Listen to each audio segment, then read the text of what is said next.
Once upon a time, there were two villages, divided by a majestic river in a beautiful southern valley. Both villages were known individually for their starkly contrasting ways of life. On the western bank, Ogewa thrived as a fishing community, with its people relying heavily on whatever they could find from the river to survive. Every day, boats of different sizes and colors lay afloat. Fishermen cast their nets to catch their daily bread, providing sustenance for the village. Across to the east was Ekovie, a serene village surrounded by lush, vast and thriving fields. The land was rich. It was highly fertile, perfect for farming. The villagers were famous for their wide range of fresh produce ranging from fruit and vegetables. There was never a dull day at the marketplace, as it was always bustling with people and activities as farmers traded their produce. Both communities were at loggerheads for generations. Their hatred for each other was so deeply ingrained that even the youngest of children were oblivious to the origin. Their disdain for each other was so profound that the mere sight of each other would trigger rain of curses, in extreme cases sometimes physical confrontations. Interaction of any kind was strictly forbidden. In the middle of all this was a gorgeous damsel named Ejiro. Her face was enchanting as a goddess's. Her eyes, a warm shade of brown like bee's honey. Her hair, a lush mane like a thick forest, it framed her face and accentuated her beauty. Ejiro came from a family of generational herbalists. Her grandmother and mother were renowned for their expertise in treating illnesses with herbs and spices. From a young age, Ejiro learned the land secrets, memorizing the healing properties of each plant and root that grew along the riverbanks. On the opposite side of the river was Edafe, a native of Ogewa, who spent his days as a fisherman. Day and night he toiled, trying to live up to the expectations set out by his father and everyone in his village. His father, you see, was one of the best fishermen in his village and was highly revered. So Edafe had to do everything he could to be of good conduct and live up to his father's name. On days when Edafe wasn't fishing, he would spend time with his friends, Ochuko, Runo, and Ajebo, passing time hunting for squirrels and climbing trees to see if there was life maybe beyond the shores as they knew it. Little did they know that the river that had long symbolized their division was about to be the weave that brought their lives together. Edafe and Ejiro, two people from opposite sides of the river, found their lives entwined when they crossed paths for the very first time on the riverbank, altering their lives forever. It was Edafe's rest day, so he did what he usually would do with his friends, squirrel hunting and tree climbing on this day. They searched deep into the valley as it was a little difficult to find any squirrels. During their search, Runo noticed something and called the attention of the other boys to come see what he had discovered.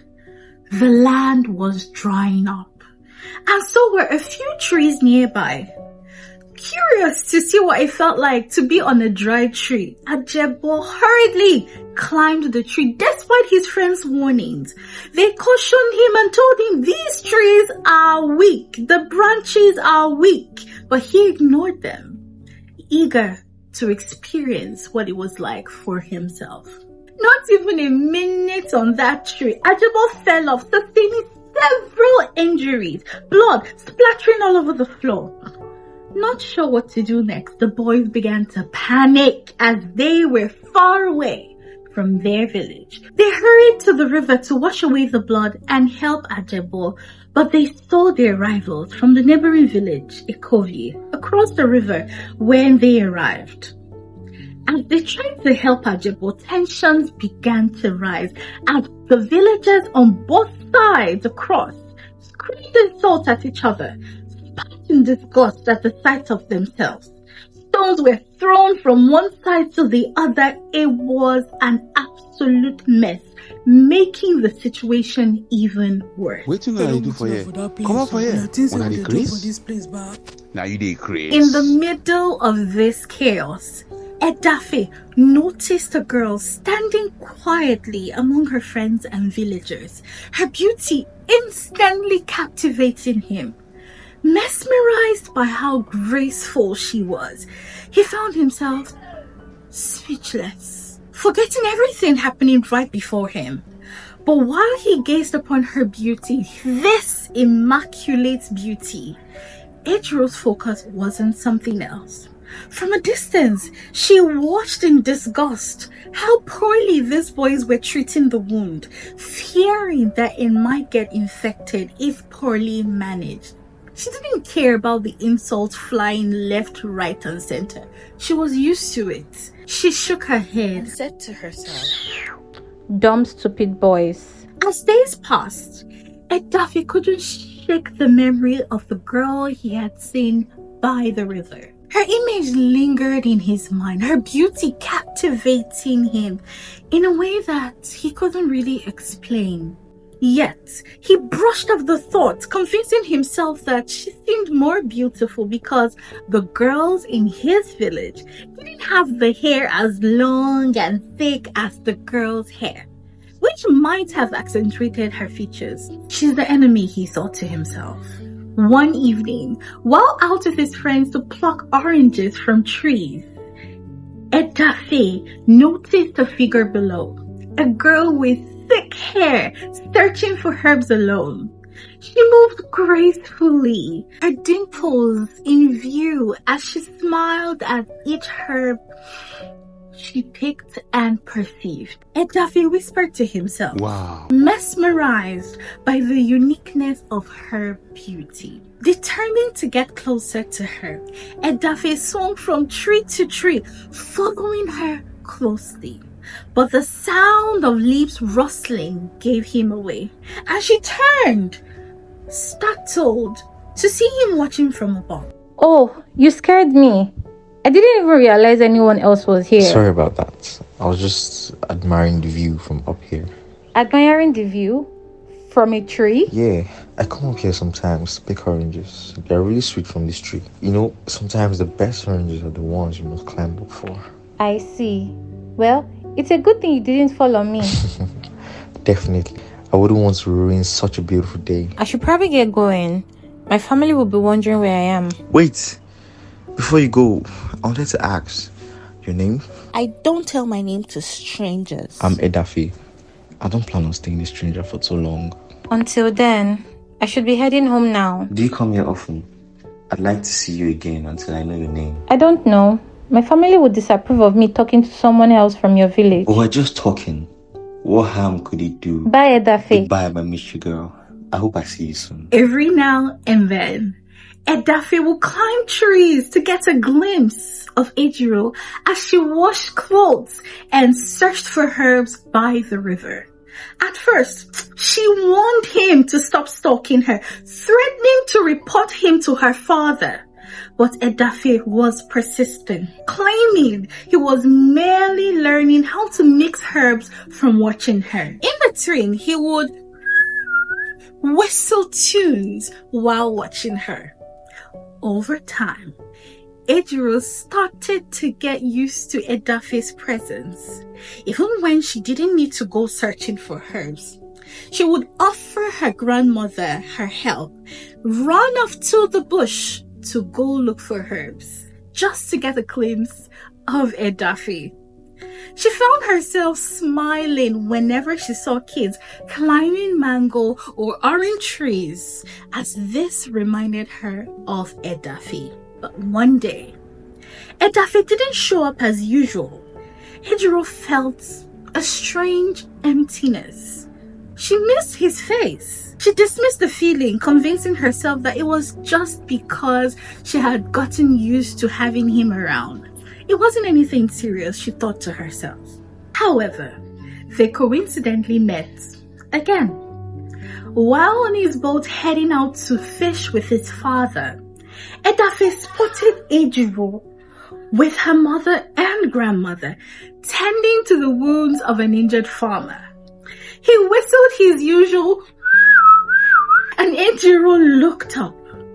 Seeing him sail by, their eyes locked, and in that moment, they both felt something staring between them. Ejiro's heart raced, and she couldn't help but smile.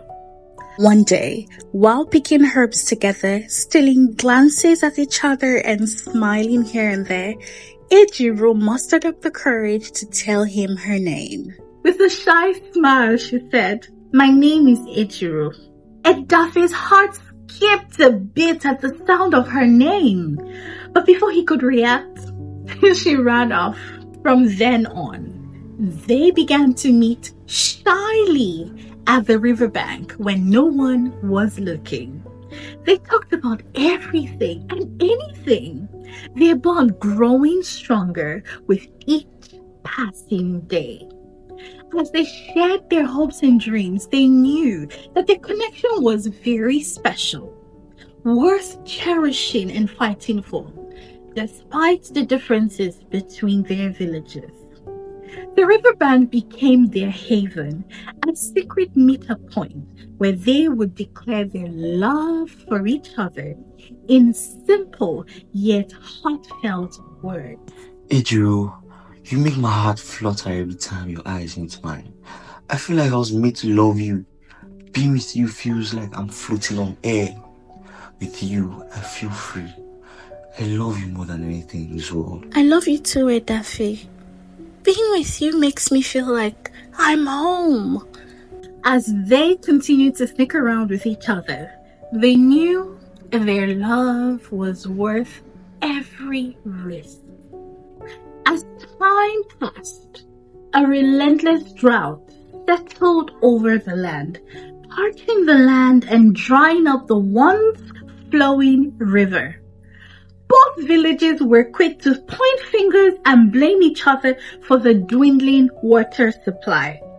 Plants withered and dried up, and there was barely any fish left to catch. Trees, once lush and green, now stood brown and withered, their leaves curling and falling as the lack of water began to take its toll on their health. The fishermen accused the farmers of redirecting the water to their fields, while the farmers retaliated, claiming that the fishermen were depleting the river's resources. Tensions reached a boiling point when Ekovie realized that Ogewa had more water in their village. In a desperate attempt to gain control, Ekovie resorted to burning down Ogewa's reservoir, sparking outrage and even more conflict. Even Edafe and Ejiro, who until this point were still sticking around to be in each other's arms, got into a heated argument after the fire. How could your people do this, Ejiro? Burning down our reservoir was an act of pure malice. And what about your people, Edafe? Accusing us of hoarding water when you know we are all suffering? We didn't start this. Your villagers attacked us first. You know it's not that simple. Both sides have been pointing fingers for too long. Well, maybe if your village hadn't destroyed our only water source, we wouldn't be in this mess. We didn't have a choice. We are all desperate. Desperate or not, what your people did was unforgivable. And what about your people's actions? Are they any better? I don't know, Ejiro. I can't stand to see us tearing each other apart like this. When did we become like them? We're better than everyone else fighting over something we don't even know about. I don't know. Maybe we can start by finding a way to work together despite our differences, or we might just lose our lives over a quarrel our forefathers started. I'm sorry for raising my voice at you. It's okay. I am sorry too. After the tensions had died down, The village chiefs of both villages reached out to neighboring communities for help. Ogeli, one of the communities, was ready to help. Ogeli's village head and all the chiefs suggested that they open the dam to allow water flow and fill up the river. But this needed to be done by both Ogewa and Okovie, since both benefited from the river's water supply. Both villages refused, claiming that they deserved to have access to the water alone. As the drought persisted, things got worse. With both villages refusing to cooperate, people began to fall sick. Sadly, a chief from Ogewa died from dehydration. It was such a big shock. Witnessing this devastating impact on their communities, Ejiro and Edafe refused to sit and watch any longer. They decided to do something about it. The division was primarily between the villagers aged 40 and above. Younger people only joined in the animosity because it seemed like a normal thing to do at the time. So Ejiro, Runo, Ajebo, and Edafe decided to gather the youth to speak to them and then have them organize a protest around their respective villages. In time, chants were heard across asking, why? Why must we die for something we could easily have prevented? They talked to the villagers and asked them to think about the kids and the older people suffering the most. It took some time, but eventually, people started to listen. They decided to work together to bring water back to their valley. With the help of nearby villages, they devised a plan. They planted many trees to restore the river and make the land healthy again. The farmers taught the fishermen how to plant trees, and Ejiro, her mother and grandmother helped take care of anyone who needed help physically. Although there were physical fights here and there, because this was the first time that both communities would come together to work on something, they realized that they had so much in common. From food to mannerisms to slang and even the culture. They began to share things little by little, like fish, fruits, vegetables, and even water. With time, the trees started to grow again and the river began to flow. The drought had finally ended and Ejiro's family became the official healers for both Ogewa and Okovie villages. It was such a huge step towards peace and harmony. What had been a lifelong rivalry had eased up and become a sight to behold. These two beautiful communities, blessed with hard-working people and the riches of nature, maximizing the gift of kindness to its full potential. As time progressed, Edafe asked for Ejiro's hand in marriage. Even though it took a lot of unlearning and convincing, both families gave their blessings and celebrated in grand style. And so, the tale of two villages who had been sworn enemies ended not in bitterness, but in harmony. They lived happily ever after, showing that even enemies can become friends with a bit of understanding and teamwork. The end.